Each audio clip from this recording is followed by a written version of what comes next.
And welcome back, everyone, to Box Office Report today on the 28th of July. And look, it's here. The day is here. Deadpool Wolverine has debuted. It's at its opening weekend. And not surprisingly, it made a lot of money. To be precise, it made $205 million. Now, the actuals will come in tomorrow, and it's probably going to be either above or below that by a couple million at least. I would be willing to guess it's probably going to be above that, but $205 million. We'll talk about the impact of that in a little bit. Twisters, with Deadpool and Wolverine, did not do bad. $35.3 million for number 2. Despicable Me made $14.2. Inside Out 2 made another $8.3. And Longlegs still made $6.7 million. So let's talk about the big boy, the newcomer, the highest opening weekend of the year to date, and probably of the year in general. Well, I'll address what I think in a little bit, what I think could or may be able to be it. But $205 million in its opening weekend. This puts it, and let me get another tab open here. This puts it in the all-time highest opening weekends. In fact, as it stands right now, I'll get the all-time up here right now. Daily weekend records, that's what I want. Weekend records. Biggest opening weekends. This makes it right now the 8th highest opening weekend of all time. But with the actuals coming in tomorrow, that could go up by anywhere between like 3 to 10 million. Who knows? If it were to say make another 5 million on there, make it like 210 or something like that, it is going to be it will make it the 6th highest grossing opening weekend of all time. That is the company it's keeping. It just bumped Age of Ultron out of the number 10 spot, and that's staying there. It's going to maintain its 10th position, no doubt about it, because I don't think it's going to be dropping like Black Panther numbers. But this is huge on so many games. Right now, 438 worldwide. Great, wonderful. Its budget's about $200 million. It's got to have about 150 in marketing, probably. So you're looking at a film at $350 that needs to make less than $600 to do so. It's going to make its money back by next week, 100%. Point being, what is the magnitude of this? Well, first off, it tells you people went out to see the movie. People were wanting to see this movie. It was the first time they've been excited about a comic book film in some time. I mean, people were excited for Guardians of the Galaxy Volume 3. I think we can say that. They were excited for that. But it was in the middle of... all the debacles with going with the multiverse saga. Not to spoil the movie or anything, but there is a line they talk about just been this after this. They do talk about that a little bit, how it's been a little problematic. Stands at 79% from the critics world right now, which is, it's been hovering back and forth. But honestly, that's fine. The Deadpool movies have never been for everyone, and it's very clear this one's not going to be for everyone. But it doesn't matter ultimately what the critics think when it comes to money. What matters is what the audience thinks. And when you look at that number, 97% of the audience liked it, minimum liked it. That's where your money's going to be coming from. And it is insane. It is insane how well this film did at a point when the MCU has to kind of say, you're joining at a bit of a low point.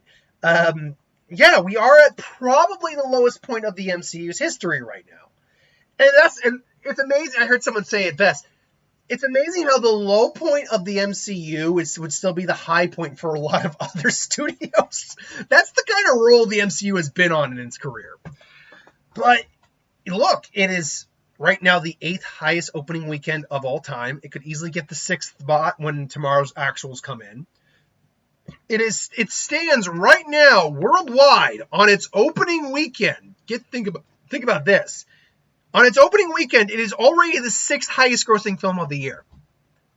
That's ridiculous. It is no doubt going to be at minimum the 2nd highest grossing film of the year. I'm now looking at the Inside Out 2 numbers. We'll talk about how important that freaking number is in a little bit. But it's the fact, oh man, could it beat Inside Out 2 now that it's $1.5 billion? I don't know if it can beat that. The fact that it's R-rated is still going to be a hindrance. But as it beat the previous highest grossing R-rated opening weekend for an R-rated movie by, let's find that number real quick. Opening weekend for, weekend records. Here we go. Weekend records for an R-rated movie. Where are you? Opening weekend for R-rated movie. It beat the original one, which was the original Deadpool, by $70+ million.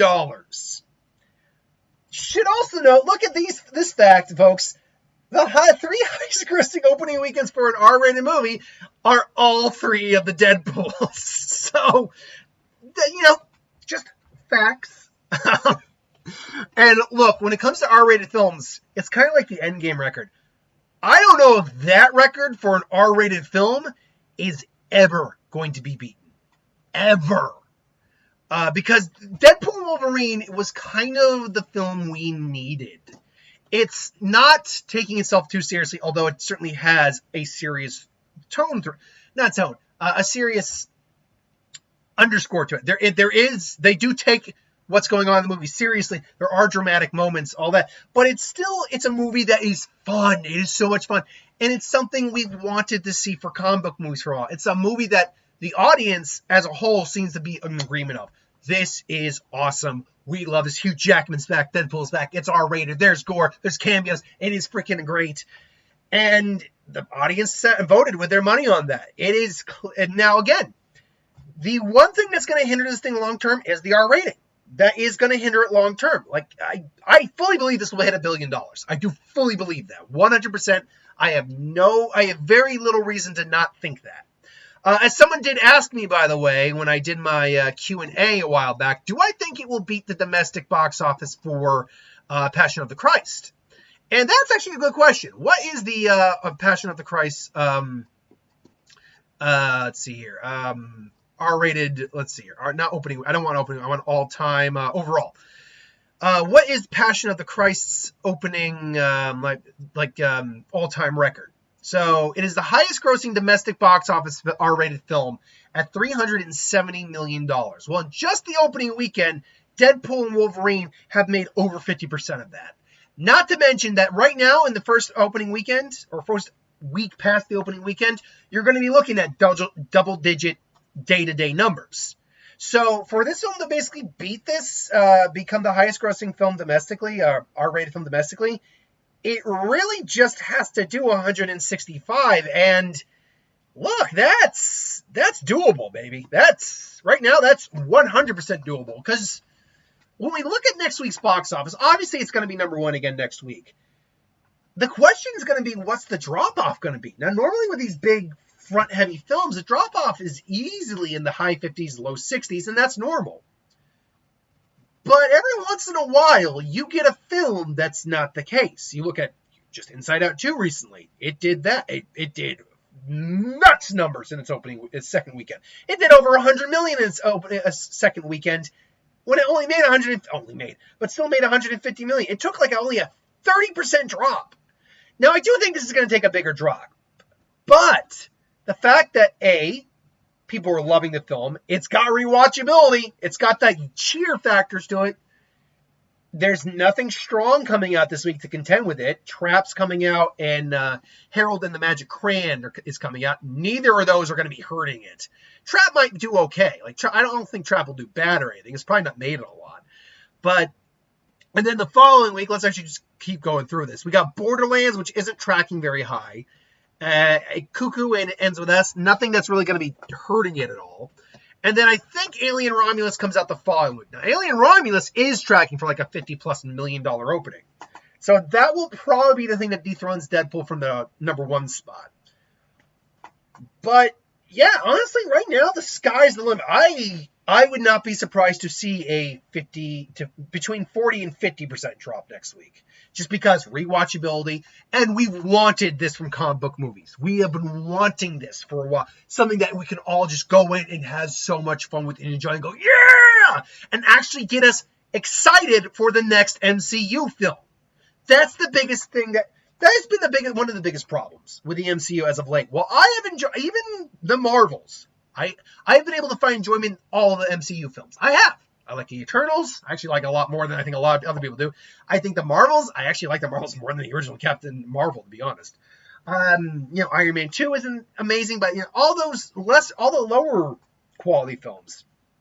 For example, let's start with Black Widow, because Pandemic and Beyond after that is really where we kind of started this. It started to kind of go, Um, Black Widow was fine, but again, it didn't make a lot of money. But that was the whole day and date release and pandemic thing. But still, it was fine. But all right, we weren't expecting anything truly like amazing. But it's fine. Then Shang-Chi came, and that was like we loved Shang-Chi. We were hyped. Then Eternals came. We're like the reviews, first negative reviewed MCU film. All right. But then Spider-Man No Way Home. We're like, yeah, Spider-Man No Way Home and Doctor Strange. Well, let's go see Doctor Strange. And Doctor Strange was mostly was a win. Financially, it was a win, but it was still missed. Not everyone loved it. And I still point out problems with it. Then Thor: Love and Thunder came, and we're like, oh, wait a minute. Okay. And again, I can defend it, but I recognize the problems. Then Wakanda Forever came. It's like, okay, that was better than Thor. All right, not bad. So then Ant-Man came and had a fantastic opening weekend, but then people saw the movie and went, oh, okay, that one, all right. But the Guardians of the Galaxy, yeah! And then the Marvels, which had so many problems to it. Then you also had that coinciding with a long string of hit and miss Disney Plus shows. WandaVision was well received critically, all that, when it was nominated for Emmys. Most people agree WandaVision is awesome. Like, the majority of people agree it. Most people also reliked Falcon and Winter Soldier.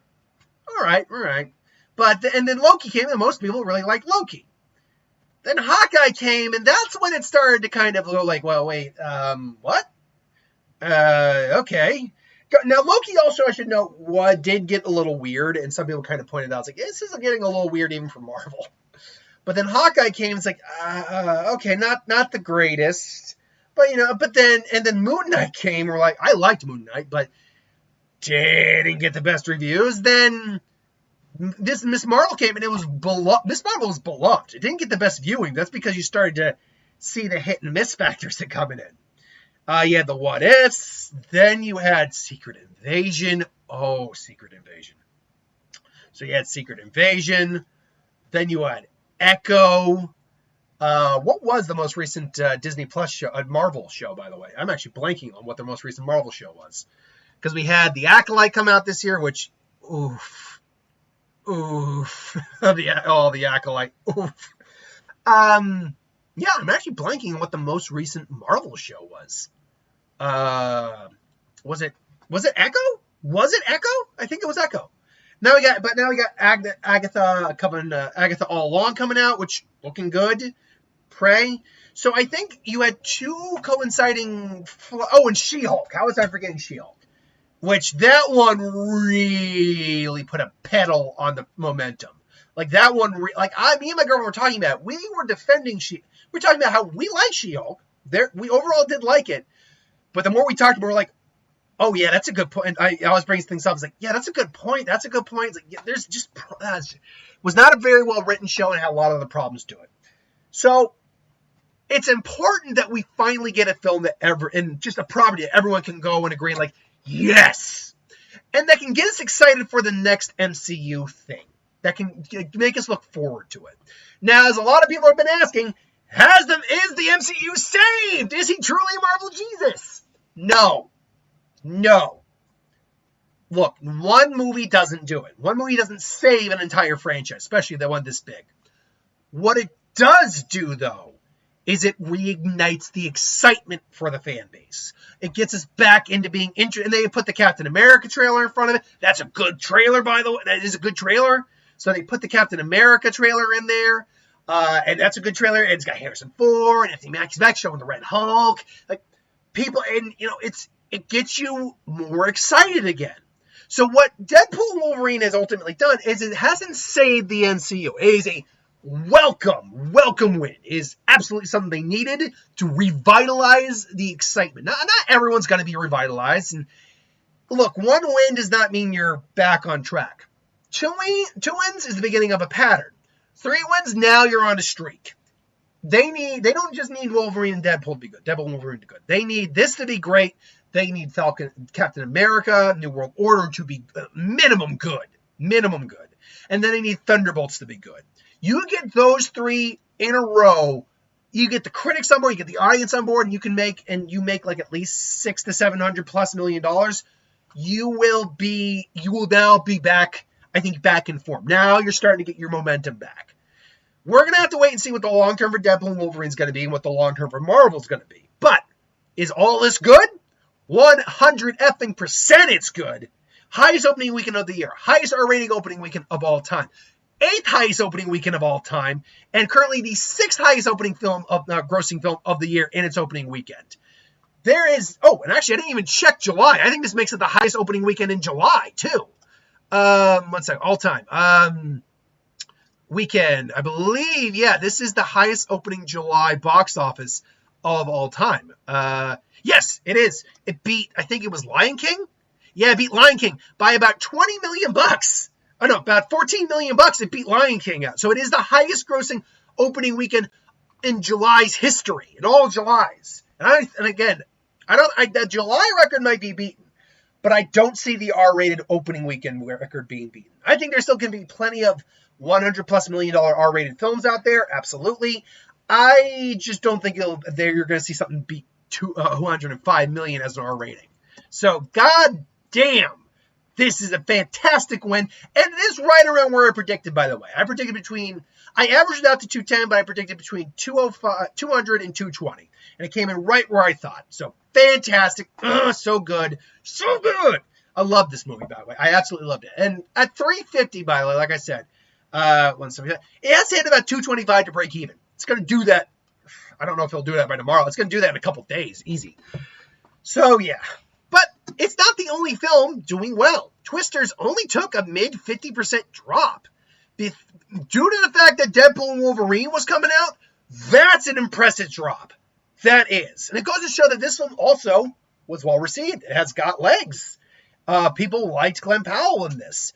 And everyone in this, really. So it's got legs. At $221 million, that would be fantastic for most films. Unfortunately, it has the same damn budget as Deadpool and Wolverine at $200 million. Look, I get it's an effects-heavy film. I do get that. But I fully believe you could have done this with $50 million less. Because the film, look, I don't know what the marketing budget right now is. I would be willing to bet no more than $100 million. But I would probably no more than 100, maybe even less. I'd have to find let me see. Twister's marketing budget. Hold on. Let's see if we can find that. Twister's marketing budget. Let's see. Marketing budget. Not every film posts its budgets or its marketing budget. Let's see. With a production budget estimated around $250 million, the foundation generated 320. Twister blew away the competition. Original 92 adjustments, adjusted near $200 million to other inflation. Twister's cost $55 to produce, not including many millions in marketing. Okay, wait. So it costs $155 to produce? See, this is the thing. I'm getting conflicting things here. It's budgeted at $155 million before advertising and before marketing. Hold on 1 second then. So let's just try the budget then. Let me be sure about that. Because I was saying $200 million. They're saying $200 million for Twisters. And I get $200 million here. But they're saying 155. Yeah, and I'm getting on IMDb, it's 155 million. But then the Wikipedia says it's nearly 200 million. Report production for it. So I'm wondering if in this case they're including the marketing budget here. Because I'll be honest, 45 million for the marketing budget doesn't make any sense for this. It would definitely have to be at least 50, 75 million, I would imagine, based on what we saw. So I'm not 100% sure what the right number is here. Let's average it out. Let's average it out and say it's about 176. You're looking at about probably 100 million in marketing. So you're still looking at a film that will have to hit close to 400 to break even. Even if I lowballed it, if I highballed it at the lowballed it and said it is 200 total, it still has to hit 300 million to break even. So this is a film that I'm going to have to wait later down the year to see what the actuals are for it. Because unless I see a 4 in front of that worldwide number, I'm not saying this film made its money back. They spent way too much money on this film, I think. But still, it's got legs, clearly. It's got legs, and it knows how to use them. Despicable Me 4, $14.2 million. Didn't actually check the number on this. $676 million. Honestly, still a great number. It's still making money. It's going to cross 700 million, may even hit 8. But I'm not surprised. It's the 4th in a franchise. And honestly, it's the fourth in a franchise where, I mean, it's probably played out at this point. But the fact is, Illumination does this crap for no overall. Overall. They can do this crap for like $100 million, and that's low budget for these films, and make a shit ton of money, and it did that. It's still one of the highest grossing films of the year, so hats off to it. There's like I said last week, Deadpool Wolverine, good counter programming to Inside Out 2 and Despicable Me 4. So fantastic, good on it, absolutely. Hand clap all around, just hand clap all around. So absolutely. And as it stands for the all-time worldwide right now, worldwide, worldwide for the year, it puts it as the third highest grossing film of the year, and it will probably surpass Doom Part 2 based on the numbers it's getting. And by the way, Box Office Mojo, make up your freaking mind about Garfield. I'm sick and tired of this bullshit. I really am. Because literally, I saw it on Friday, change back to the 40-some-odd number, to 240. But then it drops again down to the 221. Whatever monkey is typing Hamlet on the computers over there, get the monkey out and get someone who knows the exact number. Because I'm sick and tired of seeing that. Anyway. So, yeah, it's third highest grossing film of the year so far, worldwide. Domestically, where does they put it domestically? It stands as the third highest grossing film domestically of the year so far. But move over, Deadpool Wolverine's gone to give them their beer. I'd say hold their beer, but Logan would just chug that thing. And look, like I said, counter programming, it's a known franchise. It was not a terrible film. It's a good babysitter movie, so it works all around. Then Inside Out 2, like I just saw, by the way, Inside Out 2 has just crossed $1.5 billion with a B. That is, I was wondering if it would do it. I really was. And now I'm wondering how much farther it's going to go. Let's get the domestic here first. This is nuts. This really is nuts. It currently stands as the 14th highest grossing film of all time. It will probably beat out Star Wars, The Last Jedi, and Avengers for the 12th highest grossing film, because that's only, 10 million more? Yeah, it can do another 10 million domestically. So it's got that going for it, but that's not the number we want to talk about. We want to talk about the worldwide. It has literally is now the 12th highest grossing film of all time. And it's very likely it'll become the 10th. You'll be in the top 10 highest grossing films of all time. 15 million away?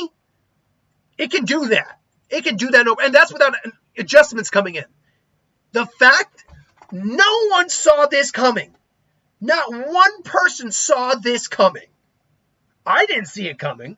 None of you guys saw it. Be honest, none of you saw it coming. Like, we thought it could be good. We were almost convinced it'd be a $1 billion film.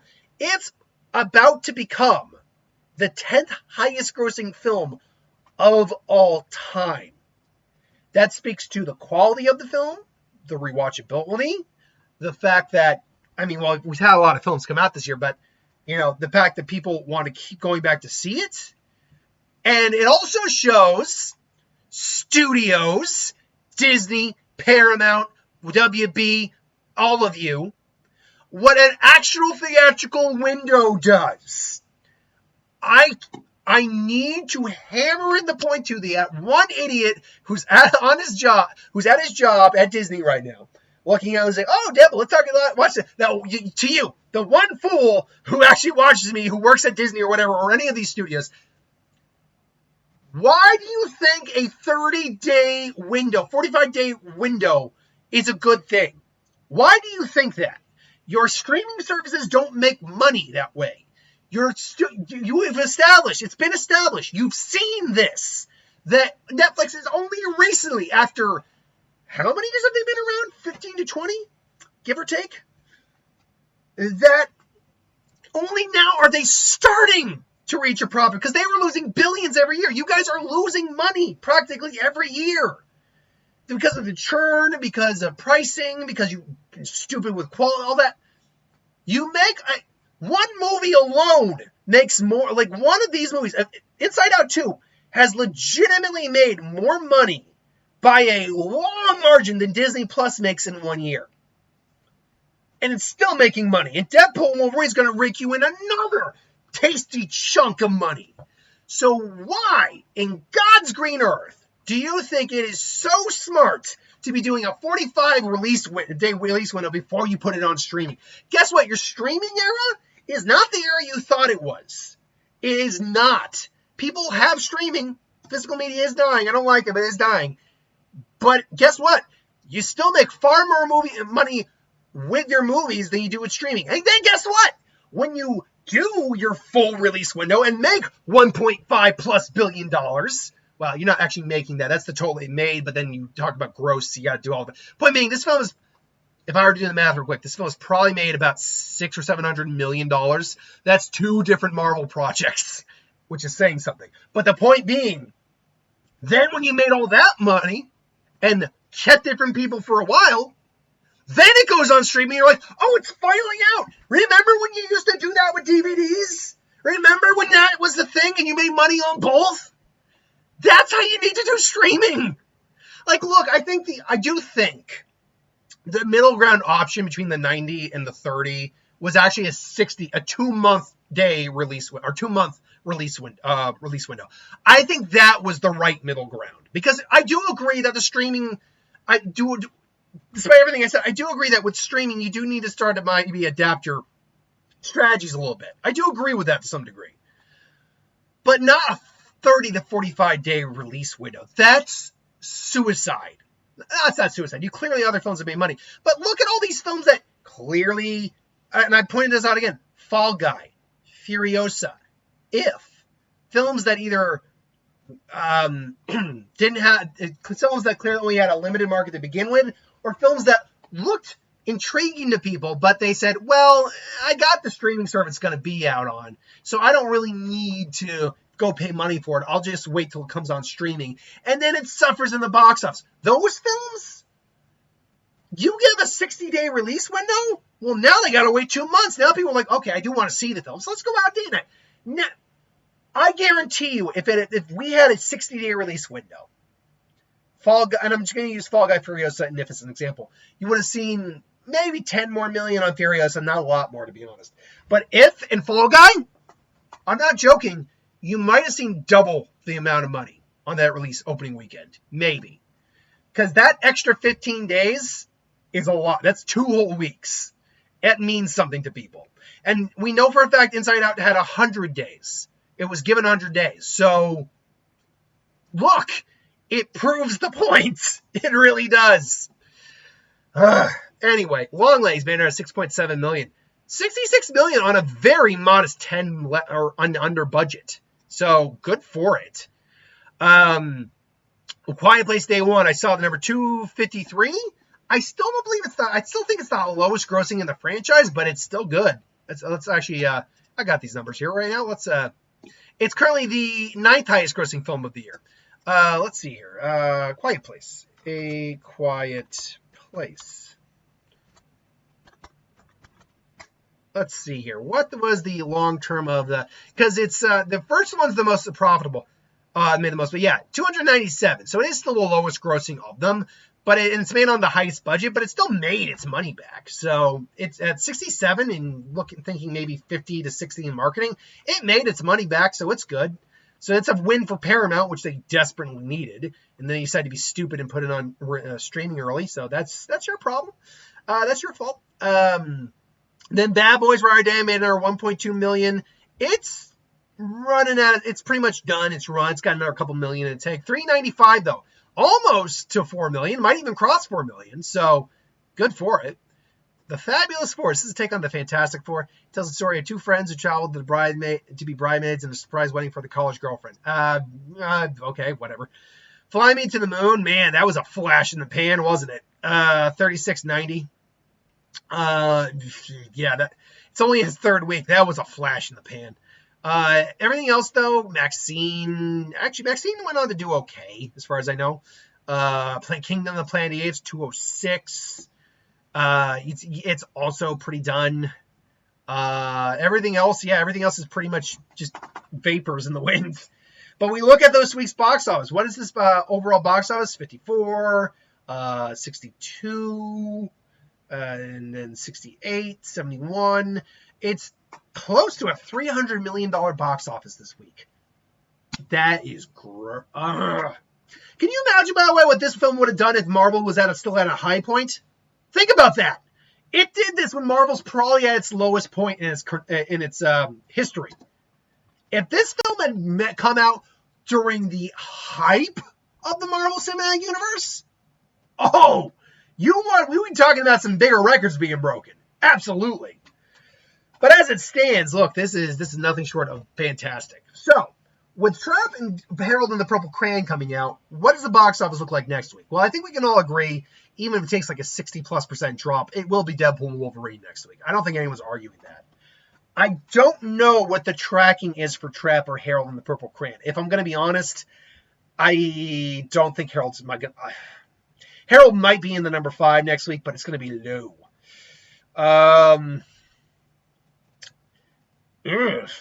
Twisters will most likely be in the 17-ish, 18-ish million range next week. So do I think Trap will do more of that? It could. I'm going to go with my gut on this because I'm going by kind of what the Watchers did. Because Watchers was by his daughter. I'm going to say no. Maybe like a 15 million. I think Twisters will still be ahead of it. But I wouldn't put money on that. I think there's still a good chance Trap could be. You know what? I will go with Trap being number 1. I'm going to take back what I said. I think I'll go like low 20s, mid 20s. I think that's what's going to make. So I will go that Trap is number 2. Twisters is number 3, though I'm comfortable with. Despicable Me, I think will be number 3. Or 4, sorry, 4. I don't know what Harold... I have no finger on the pulse of what Harold's going to do. I guess I'll put Harold at... I'll put Harold at number 4. I think low double digit is right where we expect that to open to. And then I'll go Despicable Me 4, because unfortunately Inside Out 2 is... Well, it's still going. It's starting to run out of steam. And he won't be in the top 5, I don't think. So, yeah, it's going to be a weird week. Just to recap, Deadpool, Wolverine, Trap, Twisters, Harold, and Despicable Me 4. That's my thoughts, though. What do you think? Let me know in the comments below. Thanks for watching. I'll see you guys next time. Later.